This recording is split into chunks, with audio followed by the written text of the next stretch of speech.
27শে শবে কদর শেষ, 28 রোজা, 29 রোজা সম্পর্কে কিছু কথা বলবো।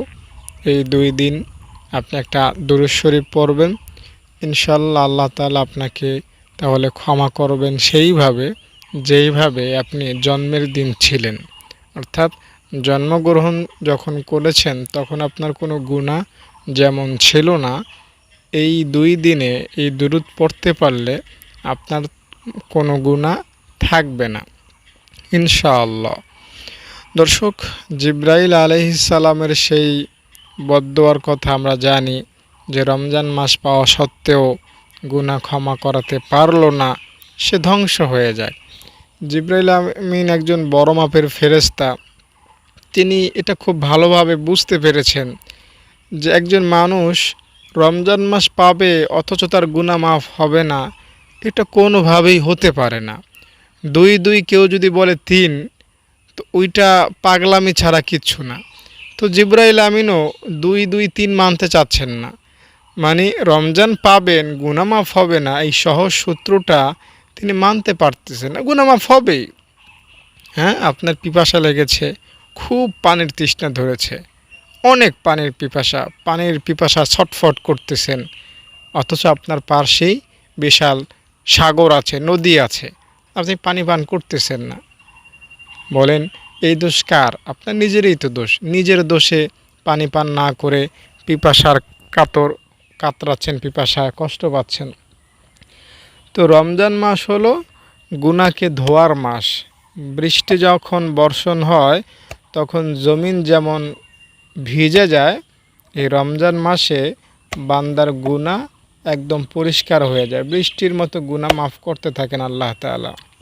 তো এত ক্ষমার ভিড়ে যদি আপনি ক্ষমা না পান, তো ফাইনাল একটা আমল আজকের এই ভিডিও থেকে শিখে যান, ইনশাআল্লাহ উপকার পাবেন। চূড়ান্ত একটা আমল আপনাকে বলবো, আমলটা করবেন মন থেকে, দিল থেকে, অন্তরের গহীন থেকে। ইনশাআল্লাহ আমি চ্যালেঞ্জ করছি, আপনার গুনাহ মাফ হবে ইনশাআল্লাহ। রব্বে কারীম মহান আল্লাহ তাআলা আমাদের প্রতি অত্যন্ত মেহেরবান।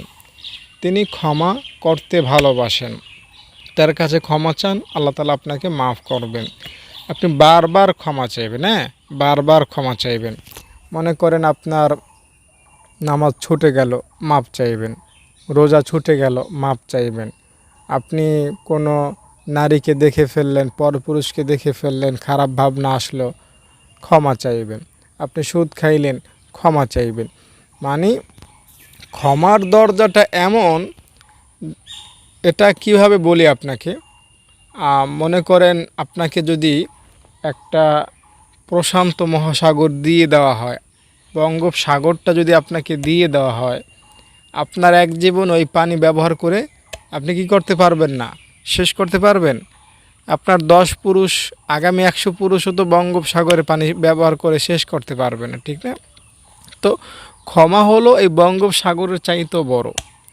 তো আমাকে আপনি একটু বলেন, ক্ষমার এই বিশাল সুযোগ থাকা সত্ত্বেও যেটা বঙ্গোপসাগরের চাইতেও আমি তো সাগর দিয়ে জাস্ট আপনাকে সহজে বোঝানোর জন্য বললাম, সাগরের চাইতে আসমানের দূরত্ব কয়েকশো কোটি গুণ বড় না? এই আসমানের বরাবর রয়েছে আল্লাহ তাআলার ক্ষমার সাগর। তো এত সুযোগ থাকা সত্ত্বেও আপনি কেন কিপটামি করে সামান্য ক্ষমা চাইবেন, সামান্য সুযোগ নেবেন?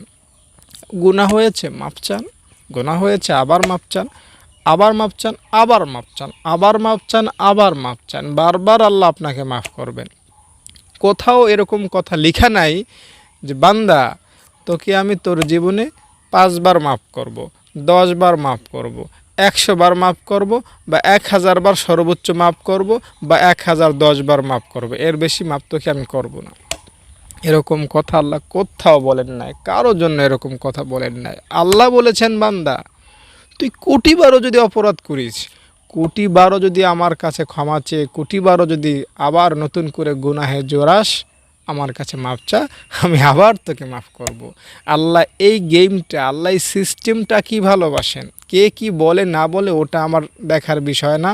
আমি আপনাকে একদম সহজে বললাম, একদম সহজ করে বললাম, আল্লাহ এই বিষয়টাকে ভালোবাসেন। আল্লাহ এই বিষয়টাকে ভালোবাসেন। আপনি আমাকে হয়তো গালি দিতে পারেন, হ্যাঁ তুমি গুনাহ করবা বারবার, এটা আল্লাহ তাআলা কেমন করে ভালোবাসেন। দর্শক, আমি কিছু হাদিস আপনাকে শোনাই। একটা হাদিস আছে, আমরা যদি গুনাহ না করতাম তাহলে আল্লাহ তাআলা আমাদেরকে ধ্বংস করে দিতেন। বুঝতে পেরেছেন?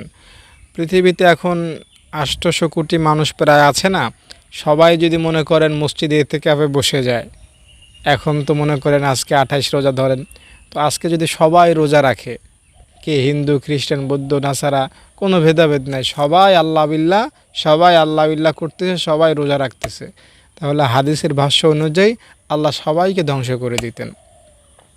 তার মানে চান আল্লাহ যে বান্দা তুই গুনাহ করবি নেকও করবি, গুনাহ করবি নেকও করবি, গুনাহ করবি আমার কাছে মাপও চাইবি, এটাই আল্লাহ তাআলা পছন্দ করেন। যদি এটা নাই চাইতেন, আমাদের মধ্যে গুনাহ করার যে শক্তি সেটা আল্লাহ দিতেন না, যেটা ফেরেশতাদেরকে আল্লাহ দেন না।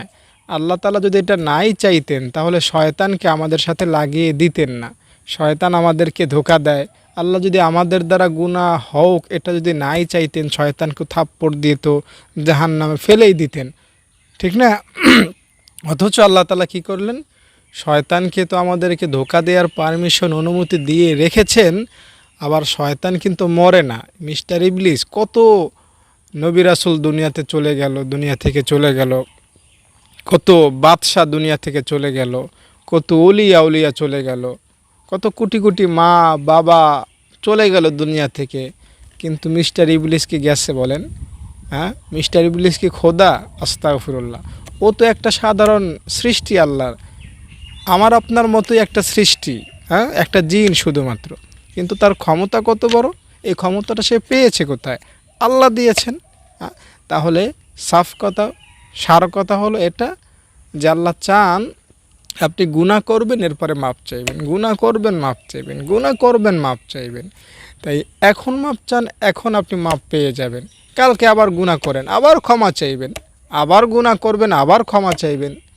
তবে এটা করবেন না, আপনি নিজের থেকে সর্বোচ্চ চেষ্টা করবেন গুনাহ থেকে বেঁচে থাকতে। বুঝতে পেরেছেন? তাই হতাশ হওয়ার কারণ নাই। আল্লাহ বলেছেন লা তাকুনাতু মির রাহমাতিল্লাহ। এই আয়াতের ব্যাখ্যায় উলামায়ে কেরাম কি বলেন জানেন? বান্দা তুমি শিরকের গুনাহ যদি করো, আমার কাছে আসো বান্দা, আমি তোমাকে মাফ করে দেব। অথচ আপনি জানেন হয়তো শিরকের একটা গুনাহ ৭০ বছর নামাজ না পড়ার চাইতেও ভয়ানক। বুঝতে পেরেছেন? একটা শিরকের গুনাহ ৭০ বছর জেনা করার চাইতেও বেশি ভারী। আল্লাহ তাআলার সাথে একটা শিরক করা ৭০ বছর সুদ খাওয়ার চাইতেও বড় অপরাধ। এত বড় অপরাধ একটা শিরকের গুনাহ। অথচ উলামায়ে কেরাম বলেন, কোনো বান্দা যদি মন থেকে মৃত্যুর আগে আল্লাহ তাআলার কাছে শিরকের গুনাহ থেকেও মাপ চায়, তো আল্লাহ তাআলা ওই বান্দাটাকেও কি করে দেবেন বলেন? মাফ করে দেবেন, মাফ করে দেবেন, আল্লাহ মাফ করে দেবেন। তাই হতাশ হবেন না। আপনি কি এমন গুনাহ করেছেন যেটা আল্লাহ মাফ করতে পারবেন না বলেন? আল্লাহ তাআলার কাছে ক্ষমার অযোগ্য বলে কোনো অপরাধ এই দুনিয়াতে অন্তত নাই। পরকালে ক্ষমার অযোগ্য বলে অপরাধ অনেক কিছুই দেখা দেবে। আল্লাহ বলবেন না এটা ক্ষমার অযোগ্য, এটা আমি ক্ষমা করতে পারবো না, এটা আমি ক্ষমা করব না, তোকে জাহান্নামে যেতে হবে। ওইটা পরকালের চ্যাপ্টার। কিন্তু দুনিয়াতে এই জমিনে ক্ষমার অযোগ্য বলতে কোনো গুনাহ নয়াকারে নাই। সাফ কথা। আপনি আলেম হন, চাই কৃষক হন, চাই শিক্ষিত হন, চাই অশিক্ষিত হন, চাই আপনি নারী হন পুরুষ হন, যেই হন না কেন, ক্ষমা সবার জন্য সমানভাবে প্রযোজ্য। আকাশ থেকে যখন বৃষ্টি পড়ে তখন কে আলেম, কে জাহেল, কে মূর্খ, কে জালেম, কে দরবেশ, কোনো ভেদাভেদ নাই। সবাইকে সমানভাবে বৃষ্টি দেয়, সবার মাথার উপর সমানভাবে বৃষ্টি বর্ষিত হয়। ক্ষমার বিষয়টাও এরকম, যেই ক্ষমা চাইবে সেই ক্ষমা পাবে। এই হতাশ হচ্ছেন কেন? বলেন, হতাশ হওয়ার কোনো কারণ আছে? হবেন না হতাশ। আল্লাহ তাআলা আপনাকে ভয় পেতে নিষেধ করেছেন। বান্দা বান্দি ভয় পাবি না, আমি আল্লাহ আছি কেন, মাপ চা, আমি তোকে মাফ করে দেব। আপনি আমি যখন গুনাহ করি না, এই জমিন, এই যে জমিন, এই জমিন আমাদের বিরুদ্ধে গিয়ে আল্লাহকে কি বলে জানেন? আল্লাহ, তোমার এই বান্দা আমার উপর দাঁড়াইয়া তোমার বিরুদ্ধে কত নাফরমানি করছে, সুদ খাচ্ছে, ঘুষ খাচ্ছে, জেনা করতেছে, আমার তো সহ্য হচ্ছে না, একটু পারমিশন দাও, আমি আমার নিচে ওকে দাবায়া দেই, জিন্দা কবর দিয়া দেই। আল্লাহ কি বলেন জানেন? চুপ থাক, আমার বান্দাকে তুই বানাইছিস, যদি তুই বানায় থাকিস তাহলে তুই তাকে দাবায়া দে, আমার কোনো দুঃখ নাই। জমিন বলে, আল্লাহ, বান্দা তো তোমার, আমিও তো তোমার মাখলুক, আমি কেন বানাবো? আল্লাহ বলেন, তাহলে চুপ থাক, আমার ও আমার বান্দার মধ্যে কথা বলতে আসবি না। জমিন তখন বলে, আল্লাহ, এত অপরাধ তুমি কেন সহ্য করো, কেন তুমি বসে আছো, তাকে কিছু বলতেছো না কেন? আল্লাহ বলেন, হে জমিন, আমি আমার বান্দার তাওবার অপেক্ষা করতেছি, আমার বান্দা কখন আমার কাছে ফিরে আসবে, আর আমি আমার বান্দার জিন্দেগির সব গুনাহগুলো কখন ক্ষমা করব, এই অপেক্ষায় আমি আমার বান্দার মুখের দিকে চেয়ে আছি। আমার বান্দা যদি একটা বার বলে আল্লাহ মাপ চাই, আমি আমার বান্দার পেছনের দিকে তাকাবো না, পিছনে যা করেছে সব মাফ করে দেব। আল্লাহ হচ্ছেন এমন, তিনি গাফফার, ক্ষমাশীল, ক্ষমা করতে তিনি পছন্দ করেন। আমাদের অনেক ভালো লাগার জিনিস আছে, আমরা খেতে ভালোবাসি, ঘুরতে ভালোবাসি, ঘুমাইতে ভালোবাসি। আল্লাহ তাআলার ভালোবাসার জিনিস হলো বান্দাকে ক্ষমা করা। আল্লাহ তাআলা আল্লাহ তাআলা আমাদেরকে নিয়ে অনেক প্ল্যান প্রোগ্রাম করেন। আমার বান্দাকে জান্নাতটা দিব, আমার বান্দাকে জান্নাতে এই প্রেসারটা দিব, আমার বান্দাকে, আমার এই বান্দাটাকে জান্নাতে এই গাছের ফলটা দিব। এভাবে আল্লাহ তাআলা আপনাকে আমাকে নিয়ে বিভিন্ন চিন্তা ভাবনা, মানে প্ল্যান প্রোগ্রাম করে থাকেন ফেরেশতাদেরকে নিয়ে। আল্লাহ তাআলা তার কোনো ছেলে নাই, মেয়ে নাই, তাকে কেউ বাবা বলে না, আল্লাহ তাআলাকে কেউ মা বলে না, আল্লাহ তাআলাকে কেউ বস বলে না। আর এগুলো আল্লাহ তাআলা শুনতেও পছন্দ করেন না। আল্লাহ তাআলা কখনও এগুলো কারো মুখে শুনতে পছন্দ করেন না। আল্লাহ বলেন, বান্দা তোরা হলি আমার বান্দা, তোরা আমাকে ডাকবি আল্লাহ বলে, আমার সিফাতে নাম বলে, এটা আমি পছন্দ করি। তো আল্লাহ তাআলার আমাদেরকে নিয়ে অনেক প্ল্যান, কিন্তু আমরা যদি আল্লাহ তাআলার প্ল্যান মোতাবেক না হাঁটি, এটা কিন্তু হবে একটা খারাপ দিক। আল্লাহ তাআলার প্ল্যান মতো আমাদেরকে হাঁটতে হবে।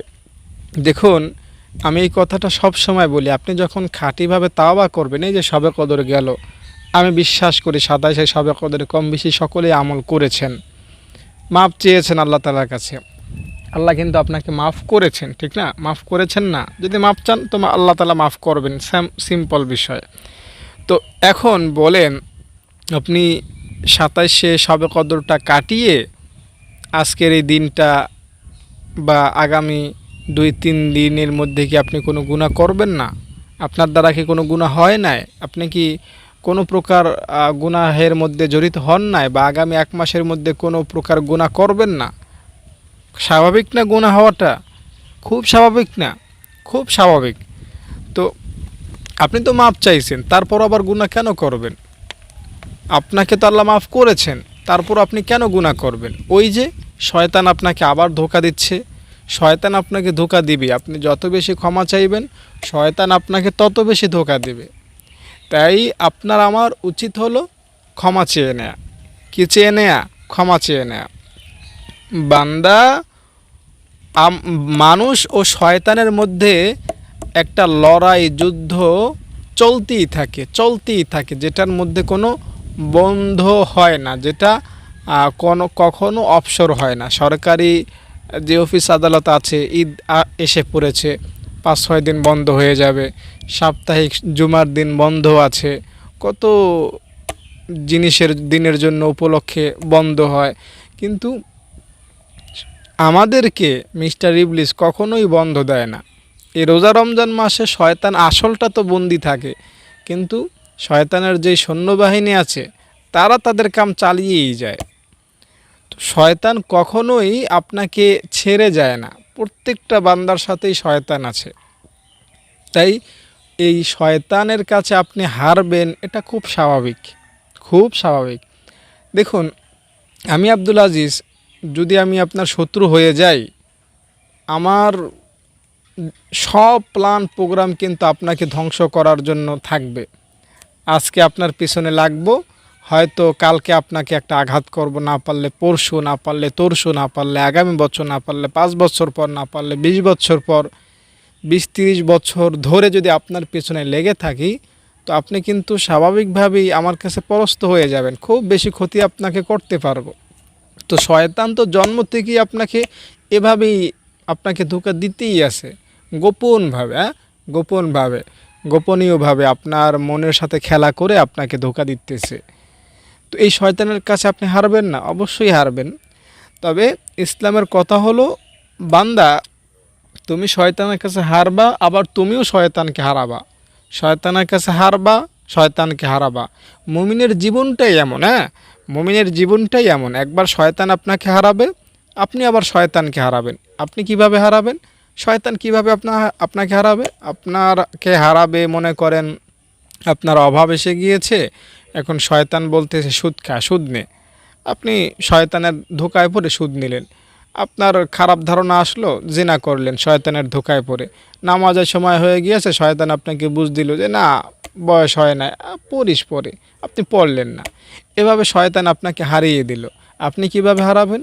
এই গুনাহ যে করলেন, জিনা করলেন, নামাজ ছাড়লেন, সুদ খাইলেন, আল্লাহকে বলে দিলেন, আল্লাহ শয়তানের ধোকায় পড়ে করেছি, মাফ করে দাও।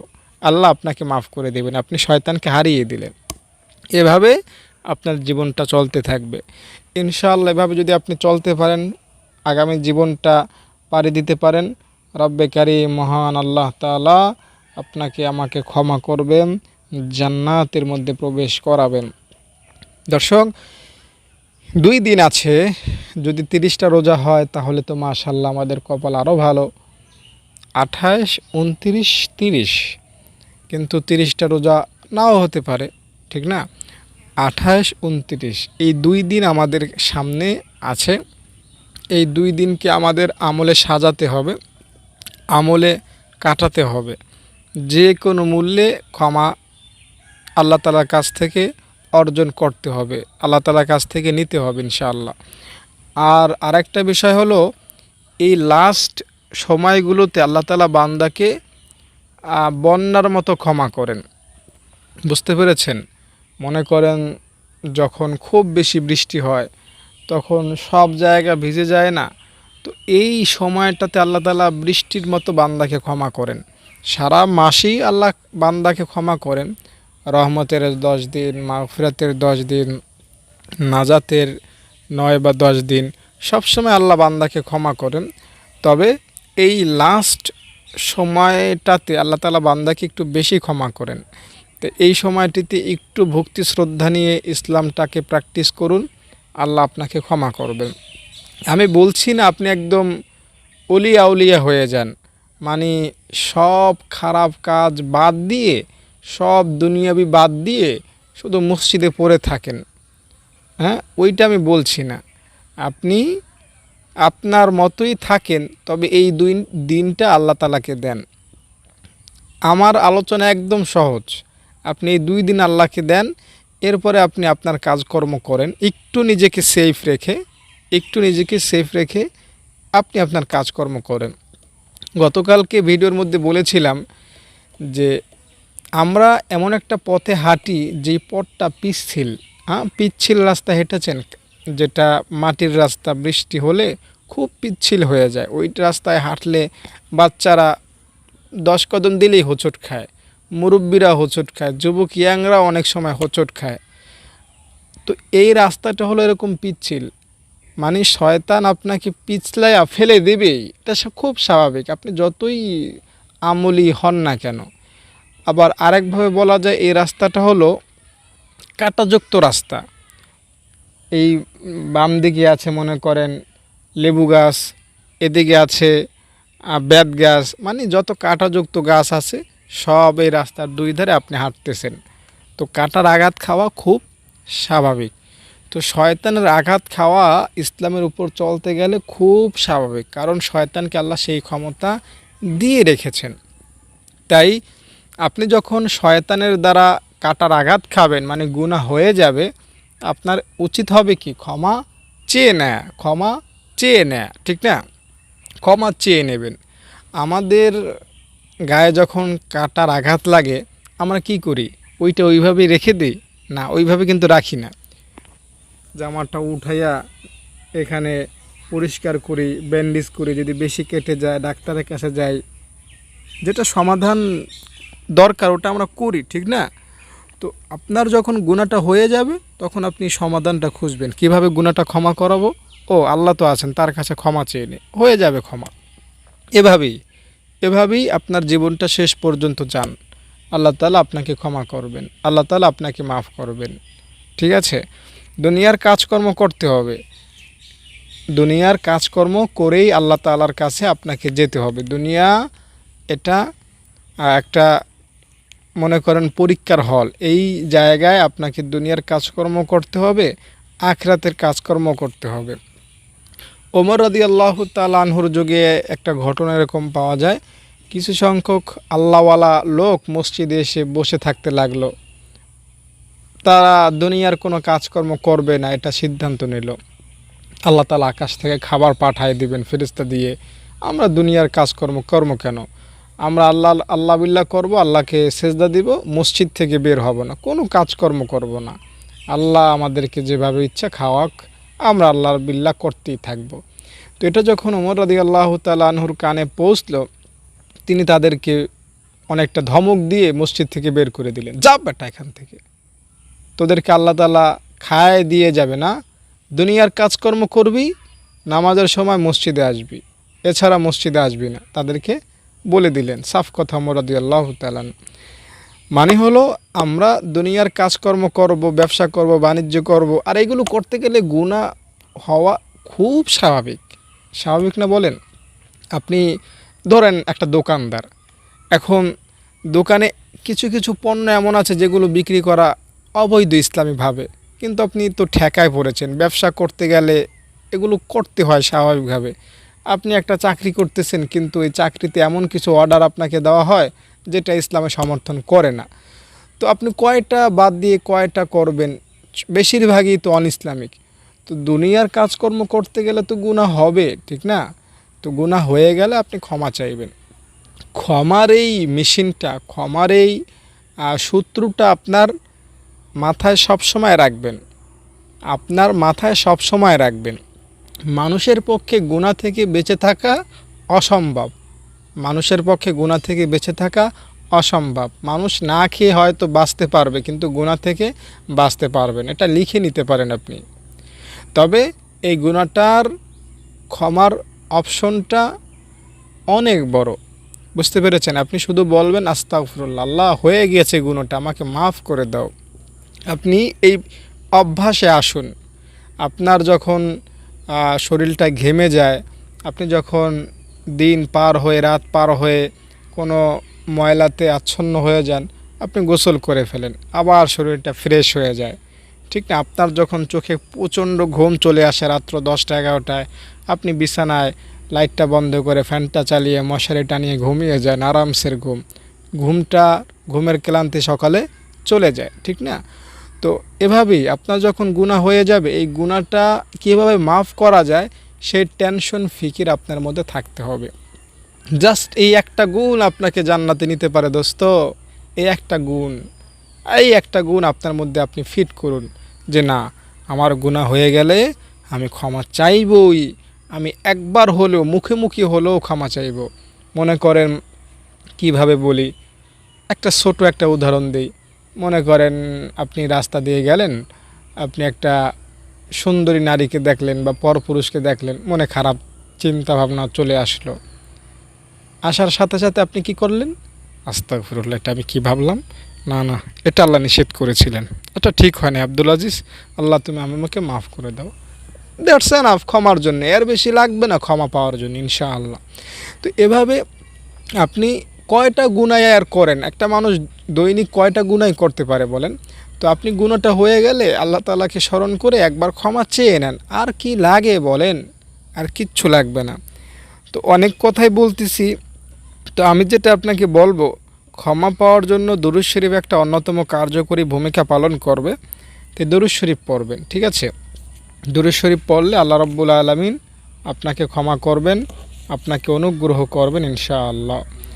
দুরূদ শরীফের মধ্যে অনেক দুরূদ আছে, আমরা জানি দুরূদ ইব্রাহিম সাল্লাল্লাহু আলাইহি সাল্লাম, এটাও একটা দুরূদ। এরকম অনেক দুরূদ আছে। বড় যারা অলি আউলিয়া দুনিয়া থেকে বিদায় নিয়েছেন, বড় বড় লেখক, তারা অনেক দুরূদ বানিয়েছেন। সব দুরূদই পড়া যায়, দুরূদের আলাদা আলাদা বই পাওয়া যায়। মনে করেন 1000 2000 দুরূদ, মানে দুরূদের সীমা নাই আর। দুরূদ মানে হলো নবীজির শানে গুণ গাওয়া। দুরূদ মানে হলো নবীজির শানে গুণ গাওয়া, নবীজির প্রশংসা বর্ণনা করাই হলো এক প্রকার দুরূদ। তাই দুরূদ শরীফ পড়লে আল্লাহ তাআলা খুশি হন, নবীজির গুণ গাইলে আল্লাহ তাআলা খুশি হন। আমরা এই বিষয়টা কিন্তু অনেকেই জানি না, জানলেও আমল করি না। তাই ক্ষমা পাওয়ার জন্য, নিশ্চিত মাপ পাওয়ার জন্য দুরূদ শরীফ পড়তে পারেন। আল্লাহ তাআলা আপনাকে নিশ্চিত ক্ষমা করবেন, সুনিশ্চিতভাবে মাফ করবেন, ঠিক আছে? আমি একটা দুরূদ খুঁজতেছি, আমি দুরূদটা আপনাদের সাথে শেয়ার করব ইনশাআল্লাহ। দুরূদটা পড়লে আল্লাহ তাআলা খুশি হবেন, রব্বে কারীম মহান আল্লাহ তাআলা আপনাকে মাফ করবেন। নাহমাদুহু ওয়া নুসাল্লি আলা রাসূলিহিল কারীম ওয়া আলা আলিহি ওয়া আসহাবিহি ওয়া আতবাইহি হামালাতিদ্দীনিল কাওয়িম। এটা একটা দুরূদ শরীফ। এই দুরূদ শরীফটা পড়বেন ইনশাআল্লাহ, আল্লাহ তাআলা আপনাকে মাফ করবেন। বেশি বেশি পড়বেন। এটা যদি কারো পক্ষে কঠিন হয় পড়া, সাল্লাল্লাহু আলাইহি সাল্লাম, এটা পড়লেও হবে, হ্যাঁ, এটা পড়লেও হবে। তো 29 রোজা 28 রোজা যদি 30টা হয় তো মাশাআল্লাহ গুনাহ মাফের জন্য আরও সময় পাবো। এই লাস্ট এই সময়গুলোতে আমরা দুরূদ শরীফটা বেশি বেশি পড়ব। আল্লাহ তাআলা ইনশাআল্লাহ আপনাকে আমাকে মাফ করবেন। নিশ্চিত গুনাহ মাফ বোঝেন? নিশ্চিত, নিশ্চিত, নিশ্চিত, নিশ্চিত বলতে যেটা আছে ওই নিশ্চয়তা দিয়ে কিন্তু আপনাকে বলছি। কোনো প্রকার মনে করেন খামাখা কথা আমি বলছি না। দুরূদ শরীফ পড়বেন গুনাহ মাফের আশায়, তাওবার নিয়তে গুনাহ মাফ হবে। ভেরি সিম্পল বিষয়, একদম সহজ বিষয়। তাই ক্ষমা চান, আল্লাহ তাআলার কাছে মাপ চান এবং এই দুরূদ বেশি বেশি পড়ুন, ক্ষমা পাবেন, ক্ষমা পাবেন। আল্লাহ তাআলার কাছে কোনো বান্দা ক্ষমা চাইবে আর আল্লাহ তাআলা তাকে মাফ করবেন না, এটা কোনোভাবেই এই সহজ সূত্রটা মানা অসম্ভব। এটা সম্ভবই না। 2 2 4 হবেই, ক্ষমা চাইলে মাফ হবেই। হ্যাঁ, খুব সহজ বিষয়, খুব সিম্পল বিষয়। ক্ষমা চান, ক্ষমা চাইবেন, আবার মাফ, আবার গুনাহ করবেন, আবার ক্ষমা চাইবেন, আবার গুনাহ করবেন, আবার ক্ষমা চাইবেন। এভাবেই মরণকে বরণ করবেন ইনশাআল্লাহ। আল্লাহ তাআলা বাকিটা দেখে নেবেন। বুঝতে পেরেছেন? আপনি যখন ক্ষমা চান তখন গুনাহ করার যেই সূত্রগুলো, গুনাহ করার যেই শক্তিগুলো, সেগুলো কিন্তু অকেজ হয়ে যায় না, এগুলো কিন্তু থেকেই যায়। আপনার মনে যে গুনাহ করার আকাঙ্ক্ষা, তামান্না, শক্তি, সেটা কিন্তু দমে যায় না, ওইটা থেকেই যায়। অর্থাৎ আপনি পেট ভরে সকালে খাবার খেলেন, সাহরির সময় খুব বেশি খাবার খাইলেন, গতকালও কথাটা বলেছিলাম, সাহরির সময় খুব পেট ভরে ভাত খাইলেন। আমরা এমনভাবে খাই যে আর 1 গ্লাস পানি খাওয়াও সম্ভব না, এতটা খাই। কিন্তু দুপুর যখন হয়ে যায় মনে চায় যে আর 1 প্লেট ভাত খাই, ঠিক না? কিন্তু ওই সময়টাতে তো আমরা আর খেতে পারতেছি না সাহরির সময়। তো আমরা যখন আমল করি তখন মনে করেন শয়তান আমাদেরকে গুনাহ করাতে পারে না, মনে হয় যে একদম ভালো হয়ে গিয়েছি। কিন্তু আমাদের ইমানের চার্জটা, ইমানের ব্যাটারির পাওয়ারটা যখন কমে যায়, শয়তান আবার আমাদেরকে একদম ঢেকে ধরে, আবার আমাদের দ্বারা গুনাহ হয়ে যায়। তো তখন আমাদেরকে শয়তানকে ধাক্কা দিয়ে আবার আল্লাহ তাআলার কাছে ফিরে আসতে হবে। এভাবেই চলতে হবে আমাদের বাকি জীবন। দর্শক, আমার মাদ্রাসা সম্পর্কে আশা করি আপনি জানেন। যাকাত ফিতরা দিবেন মাদ্রাসার উন্নয়নমূলক কাজে আপনি অংশগ্রহণ করবেন, অবশ্যই আমাকে হোয়াটসঅ্যাপে একটা নক করবেন। আমার মাদ্রাসা আপনি দেখতে পারবেন। তাহলে আসলে একটা জিনিস না দেখলে না ওইভাবে বোঝানো যায় না। আপনি দেখবেন আমার ছাত্রীরা কীভাবে থাকেন, পড়েন, কিভাবে খাবার দাবার খান। তো এটা যখন আপনি দেখবেন আপনার খুব ভালো লাগবে। আমার ছাত্রী ৩৫ জন এখন আছেন। রমজানের পরে আরও ২০ জন হেফজখানার জন্য নিব। ৫০ জনের উপরে ছাত্রী হবেন ইনশাআল্লাহ। তো এদের ৩ বেলা খাবার, খাওয়া দাওয়া, থাকা, এটা অনেক ব্যয়বহুল বিষয় না। ১ থেকে ১.৫ লক্ষ টাকার প্রয়োজন মাসে। তো এই সব টাকাই কিন্তু আপনাদেরই দেওয়া। তাই আপনারা এই দানগুলো অব্যাহত রাখবেন, ভবিষ্যতে কেউ বন্ধ করবেন না, যাতে আমি হোঁচট না খাই। আপনাদের উপর ভরসা আছে আমার যে আপনারা দানকে অব্যাহত রাখবেন। আর এখনও যারা আমার সাথে যোগাযোগ করেন নাই অবশ্যই যোগাযোগ করবেন। ভালো থাকেন। আসসালামু আলাইকুম।